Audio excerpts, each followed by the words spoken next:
Bien-aimés dans le Seigneur, bonjour. Mon thème d'aujourd'hui s'intitule « Fonder une famille, c'est sérieux. Ne vous engagez pas à la légère ».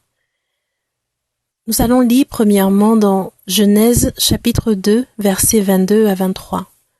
L'Éternel Dieu forma une femme de la côte qu'il avait prise de l'homme, et il l'amena vers l'homme.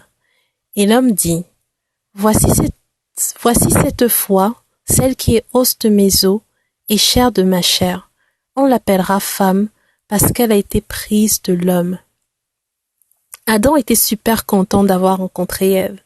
Et en disant os de mes os et chair de ma chair, Adam a identifié Ève comme sa propre substance dans un corps différent du sien. Il a nommé Ève en se l'appropriant.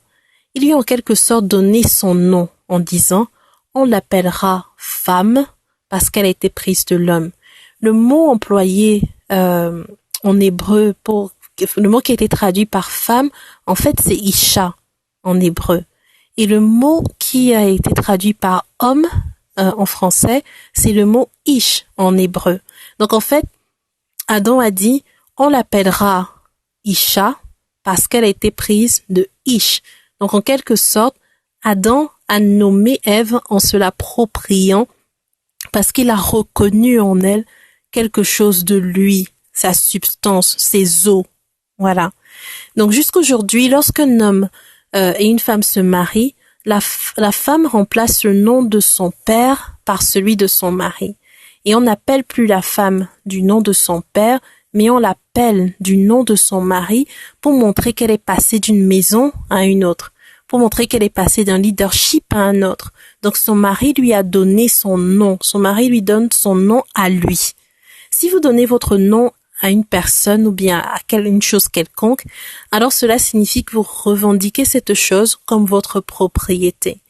En donnant votre nom à votre femme, si vous êtes marié, vous avez annoncé à ses parents, à sa famille, à la société, qu'elle vous appartient avec l'accord des parents bien sûr, et qu'elle est maintenant sous votre leadership, sous votre responsabilité, et vous revendiquez leadership et responsabilité par rapport à elle. Vous avez annoncé par ailleurs aux autres hommes qui étaient potentiellement sur la liste des prétendants qu'elle est désormais vôtre. En donnant votre nom à vos enfants, pareil, vous avez annoncé au monde et à la société qu'ils vous appartiennent. Vous en êtes le responsable. Vous avez donc le devoir d'en prendre soin. Lisons maintenant notre texte dans Ruth. C'est dans Ruth 3, versets 8 à 9. Et là, je vais lire dans la version du Semeur. Au milieu de la nuit, Boz eut un frisson. Il se pencha en avant et s'aperçut qu'une femme était couchée à ses pieds. « Qui es-tu » lui demanda-t-il. « Je suis Ruth, ta servante. Veuille me prendre sous ta protection, car en tant que proche parent, tu es responsable de moi. » J'ai beaucoup aimé ce texte parce que le mot qui a été utilisé pour quand la Bible dit « sous ta protection », c'est le même mot qui veut dire « sous ton aile », « sous ta couverture ». Et donc, dans ce passage du livre de Ruth nous révèle quelques principes sur le mariage. Lorsque vous prenez une femme en mariage, vous la faites sortir de la maison de son père. Son père était responsable de la protéger. Donc son père l'a protégée depuis sa naissance et a pourvu à tous ses besoins depuis sa naissance. Et maintenant, quand vous la prenez en mariage, en fait, vous la sortez de la maison de son père pour l'emmener dans votre maison, sous votre aile, sous votre protection. Et aux yeux de Dieu, vous devenez celui qui est censé répondre d'elle. Vous devenez responsable de votre femme. C'est terrible pour une femme de vivre sans le support de l'homme qui l'a fait sortir de la maison de son père. C'est terrible pour des enfants de vivre sans support de la part de celui qui les a engendrés. Je sais que ce que je dis va peut-être choquer les femmes émancipées et les féministes de nos sociétés occidentales, et je sais que la société rejette ce modèle qui est pourtant un modèle qui vient de Dieu, mais pourtant c'est une réalité. Et c'est justement la raison pour laquelle dans la plupart de nos sociétés occidentales, justement, la loi exige que l'homme supporte tous ceux qui sont sortis de lui, et donc ses enfants. Aux États-Unis, par exemple, si une femme dépose une plainte aux autorités parce que le père de ses enfants ne paye pas la pension alimentaire, la Cour de justice a le droit d'ordonner un prélèvement direct sur le salaire du père ou sur ses prestations de chômage s'il ne travaille pas. Donc,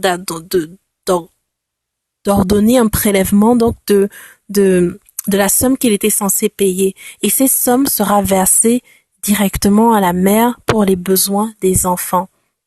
C'est terrible pour une femme de vivre avec ses enfants sans le support de l'homme qui est à l'origine de leur famille. Et Dieu le sait. C'est pourquoi dans la Bible, dans l'Ancien Testament comme dans le Nouveau, il y a tant d'exhortations à protéger, à prendre soin matériellement, par exemple des veuves et des orphelins. La Bible dit dans Timothée 5, verset 16, par exemple, « Si quelque fidèle, homme ou femme, a des veuves, qu'il les assiste. » Ces veuves n'ayant plus donc la couverture de leur mari et leurs enfants n'ayant plus le support de leur père étaient exposées à pas mal de difficultés et manquaient bien souvent du nécessaire pour vivre. Et tant de femmes aujourd'hui ne sont pas veuves, mais elles souffrent de l'irresponsabilité de leur mari, le père de leurs enfants. Et tant d'enfants aujourd'hui ne sont pas orphelins, mais ils expérimentent pas mal de difficultés dans la vie à cause de l'irresponsabilité d'un homme qui les a engendrés, mais qui ne prend pas soin d'eux, qui les a abandonnés. Et c'est terrible tout ça. Et toutes ces choses arrivent dans nos familles chrétiennes. Et ça ne laisse pas le Seigneur indifférent. Ce n'est pas agréable aux yeux de notre Dieu. Fonder une famille, c'est sérieux. C'est sérieux aux yeux de Dieu. Et aux frères qui ne sont pas encore mariés, je voudrais vous dire que si vous n'êtes pas prêts à assumer les responsabilités associées au fait de fonder une famille, c'est-à-dire supporter une femme et des enfants affectivement, émotionnellement et financièrement, alors s'il vous plaît, ne vous mariez pas. Ne vous mariez pas. Si vous n'êtes pas en mesure de prendre l'engagement ferme de vous occuper de vos enfants, ne les faites pas venir au monde, car ce sont des destinées qui sont en jeu et vos choix pourraient avoir des conséquences éternelles. Seigneur, accorde-nous la grâce de comprendre ces choses. Nous te supplions, aide-nous à renouveler nos pensées afin que nos actions soient réglées d'après ta volonté. Au nom de Jésus. Amen.